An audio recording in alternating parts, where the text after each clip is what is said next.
Trigonometry. Exam में difficult questions भी आते हैं ट्रिग्नोमेट्री के और इजी क्वेश्चंस भी आते हैं, ठीक है। सो इजी क्वेश्चंस को हम स्किप नहीं कर सकते। सीबीएसई बोर्ड इस टाइप के क्वेश्चंस भी डालता है, बहुत ही इजी है। So let us do. If A and B are acute angles such that sin a minus b equal to 0 and 2 cos a plus b minus 1 equal to 0, then find the angles a and b। ठीक है, हमें a और b angle find करना है, ये conditions given है और ये भी बताया है कि if a and b are acute angles, मतलब कि जो भी a एंड b अगर एक्यूट एंगल होंगे तो उनकी ये कंडीशन रहेगी। Then find the value of a and b। Okay, it means a b जो होंगे हमारे एक्यूट एंगल ही होंगे। Okay, so let us do. First of all we take left hand side, sine a minus B equal to 0। ठीक है, अब मुझे बताओ, this is your angle theta. What is this? This is theta. Sine theta कब 0 होता है? Sine theta की value कब 0 होती है? When sine 0 is equal to 0। ठीक है, आपको टेबल बेटा याद रखना है, साइड पे आप टेबल लिख भी सकते हो। ओके, तो this is theta, this is your angle theta a minus B. ठीक है, sine theta is equal to 0 when sine a minus B is equal to 0। कब होती है इसकी वैल्यू? साइन 0 की। साइन 0 इज इक्वल टू 0, हमने 0 की जगह क्या लिख दिया? साइन 0। ठीक है, दोनों साइड्स को अगर हम कंपेयर करेंगे तो क्या आ जाएगा? a minus B is equal to 0, a minus B is equal to 0। Let be this your equation 1, let be this your equation 1। Okay, तो दूसरी कंडीशन क्या दी है उसको हम लेंगे 2 cos of a plus B minus 1 is equal to 0। ठीक है, minus 1 को हम राइट साइड ले जाएंगे, 2 cos of a plus B equal to 1, cos of a plus B, cos of a plus B equal to, cos a plus B is equal to, ये 2 भी हम right side लेके जाएंगे, ये क्या आ जाएगा? 1/2। And as you know that this is our theta, cos theta is equal to 1/2। ये किसकी वैल्यू है? cos theta. थीटा क्या रहता है तो हमारा 1/2 आता है। It's cos 60, cos 60। What is this? cos 60। तो हम 1/2 की जगह क्या लग सकते हैं? cos 60 degree. ठीक है, ऑन कंपेयरिंग बोथ साइड, जब हम इसको कंपेयर करेंगे, ऑन कंपेयरिंग बोथ साइड, तो क्या आ जाएगा? a plus B is equal to 60। ठीक है, this is your equation second, this is your equation second. यहां तक समझ आ गया? यहां से हमने a माइनस बी की वैल्यू निकाली, यहां से हमने a माइनस बी की वैल्यू निकाल दी और इधर से दूसरी इक्वेशन से a प्लस बी की वैल्यू निकाल दी। हमें तो एंगल निकालना है a and b from first and second, from first and second, from first and second we gate.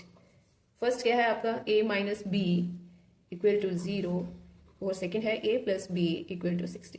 अगर हम दोनों को ऐड करेंगे तो क्या होगा? ये बन जाएगा 2a और you write here by adding minus B और प्लस बी कट जाएगा, 60 plus 0 is 60, 2 30 is 60, a is equal to 30 degree. a क्या आ गया आपका?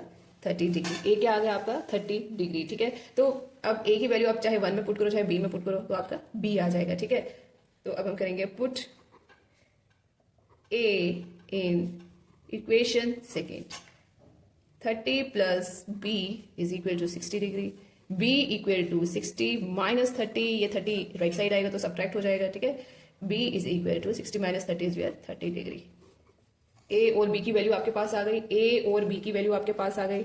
सो this is our answer, find the angle of a and b and a is 30 degree और b is equal to 30 degree. Next question, if sin alpha equal to 1/2, then find the value of 3 cos alpha minus 4 cos cube alpha। See, alpha को देखकर डरना बिल्कुल नहीं है, this is your angle. ठीक है, जैसे हम साइन थीटा बोलते हैं, अल्फा भी उन्होंने एंगल दिया हुआ है। ठीक है, कुछ भी एंगल हो सकता है, एंगल का नाम कुछ भी हो सकता है, it may be theta, it may be sine A B, anything else. तो डरना नहीं है। Sine theta equal to 1/2, sine alpha equal to 1/2, then you have to find the value of this. ठीक है, okay, now let us start. बहुत easy है, जो given दिया है वही हमने लेकर चलना है।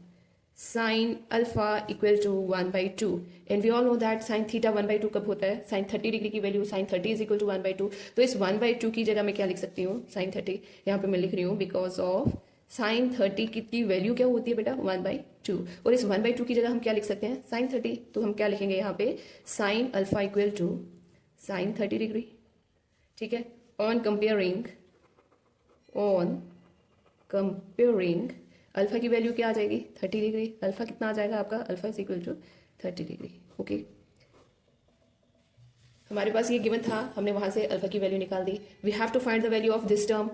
दिस टर्म, इसकी वैल्यू निकालने के लिए हम क्या करेंगे, अपना एंगल पुट करेंगे, अल्फा की वैल्यू पुट करेंगे, देन कॉस थीटा की वैल्यू डालेंगे, ठीक है। So see 3 cos alpha minus 4 cos cube alpha, ठीक है।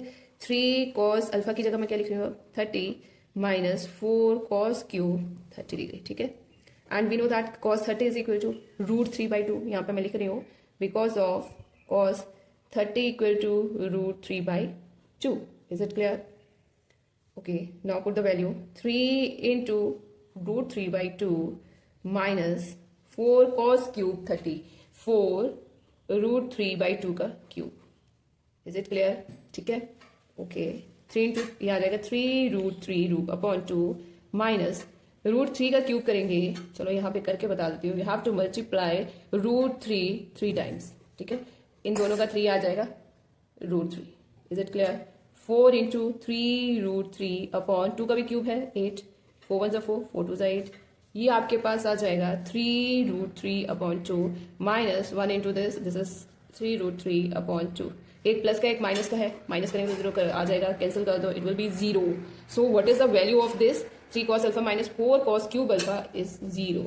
ठीक है बेटा, ये क्वेश्चंस बहुत बार आए हैं एग्जाम में, तो you have to practice it properly. अगर आपको कोई भी प्रॉब्लम हो, समझ ना आए हो, you can write in comment box. Thanks for watching.